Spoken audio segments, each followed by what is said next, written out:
Marlène et Jean-Claude te présentent pour 2026 la série qui s'intitule « Voici, il vient ». Merci pour ta fidélité et que l'Éternel continue de t'éclairer tandis que tu découvres la vérité. C'est toujours avec joie que je te retrouve. Marlène et moi sommes heureux d'être au service du Créateur des cieux et de la terre.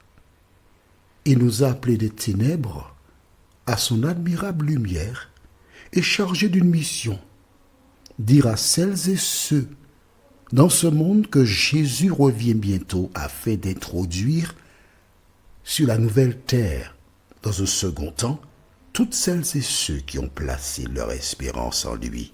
Et n'est-ce pas ton cas? Aujourd'hui, nous verrons ensemble « Je ne te renierai pas ». Nous lirons dans le livre de Matthieu chapitre 26, les versets 30 à 35. Le thème est « Je ne te renierai pas ». La référence, toujours Matthieu chapitre 26, les versets 30 à 35. Avant d'aborder notre thème, recherchons Dieu, recherchons la présence du Saint-Esprit qui seul nous conduit dans toute la vérité. Prions. Notre Seigneur et notre Dieu, nous sommes heureux de confirmer que tu connais l'homme que tu as créé. En effet, au livre de Proverbes chapitre 22, verset 6, nous lisons « Instruis l'enfant selon la voie qu'il doit suivre, et quand il sera vieux, il ne s'en détournera pas. » Seigneur, je te remercie, je te loue, car dans mon enfance, mes parents m'inculquèrent les saintes lettres qui peuvent rendre sage à salut. Et à travers les différentes épreuves de la vie, devenu vieux, aujourd'hui je confirme que lorsqu'un parent place la vérité dans le cœur de son enfant, l'Éternel fait croître en son temps la plante qui a été mise en terre. Seigneur, Saint-Esprit, maintenant, merci de nous conduire dans la connaissance de la vérité et que nous puissions la mettre en pratique, nous t'en prions, au nom de Jésus et pour ta gloire éternelle. Amen. Rappelle-toi, nous avons vu hier, en fait, le jour précédent, oui, j'ai dit hier, je te prie de m'excuser parce que ces audios sont diffusés sur plusieurs radios en Afrique, du lundi au vendredi, alors que sur le lien, on peut l'avoir chaque jour, du dimanche au dimanche. Ok, nous avons donc vu précédemment, au livre de Matthieu chapitre 26, et on va le relire, le verset 56, Matthieu 26, verset 56 déclare « Mais tout cela est arrivé afin que les écrits des prophètes fussent accomplis. Alors tous les disciples, l'abandonnèrent et prirent la fuite. » Tu as vu, ils ont pris la fuite. Qu'est-ce que prendre la fuite? Lorsqu'une personne se sent en danger de mort ou autre, exemple, dans certains pays, lorsqu'on aperçoit un serpent, les personnes prennent leurs jambes à leur cou, elles prennent la fuite. Et il existe aux Antilles une expression que j'aime beaucoup, en créole, qui dit « la personne a tellement peur, elle prend la mer comme une savane, elle court sur la mer. » En créole, ça se dit « il prend l'en ses vies savonnes ». Tu penses bien que c'est une chose impossible, hein, de courir sur la mer, sans la personne a peur. Mais pourquoi je te parle de cela?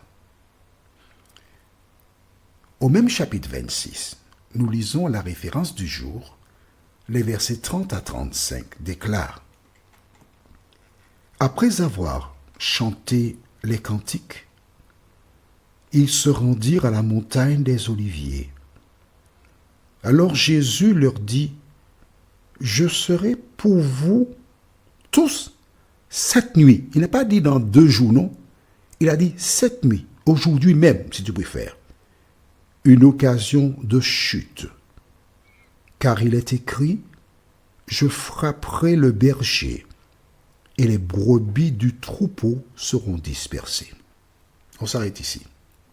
C'est simple, hein, c'est facile. L'ennemi de nos âmes, que fait-il? Jésus nous l'a dit ici, il est écrit du reste. Je frapperai le berger et le troupeau sera dispersé.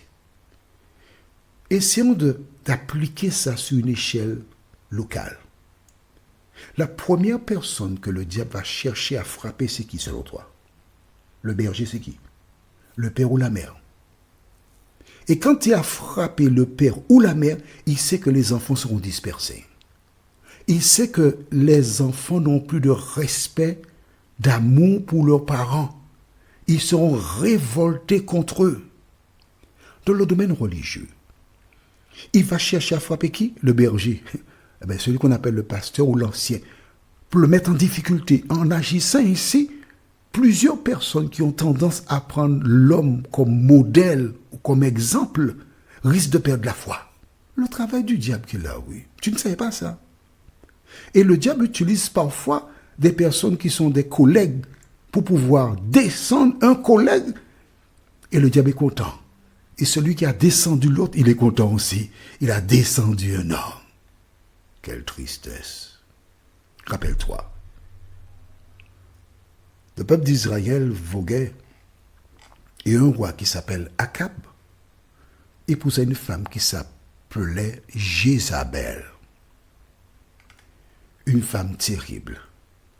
Et cette femme qui était la fille d'Et-Baal, ils adoraient le dieu Baal. Qu'est-ce qui s'est passé? Elle a rempli la tête de l'homme, au point que l'homme a fait quoi? Il a emmené le peuple d'Israël dans l'apostasie. Mais oui, le travail du diable.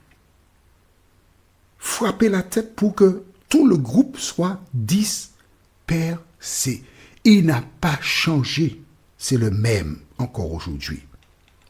Mais Jésus continua et dit, « Mais après que je serai ressuscité, je vous précéderai en Galilée. » Pierre, prenant la parole, lui dit, « Quand tu serais pour tous une occasion de chute, tu ne le seras jamais pour moi. » Jésus lui dit, « Je te le dis en vérité, cette nuit même, avant que le coq chante, tu me renieras 3 fois. » Pierre lui répondit, « Quand il me faudrait mourir avec toi, je ne te renierai pas. » Et tous les disciples dirent la même chose. Qui que tu sois, quelles que soient les épreuves que tu aies pu rencontrer, rappelle-toi qu'avant toi, les disciples et Pierre ont renié Jésus. Mais plus tard, ils sont revenus aux pieds de Jésus. Les références pour la prochaine étude se trouvent toujours dans Matthieu 26, les versets 57 et 58. Le thème, Pierre le suivait. Prions. Notre Seigneur et notre Dieu, merci pour la parole. Merci de continuer et d'achever ton œuvre dans nos cœurs et dans nos vies, nous t'en prions. Au nom de Jésus et pour ta gloire éternelle. Amen. Que l'Éternel continue de te faire du bien et il me tarde de te retrouver. Nous sommes parvenus au terme de notre réflexion. Si d'aventure tu as une question, il te suffit d'envoyer un message par le biais de WhatsApp au numéro suivant, plus 596 696 88 93 93. Et alors Jean-Claude, moi, je me ferai un réel plaisir de répondre à ta question.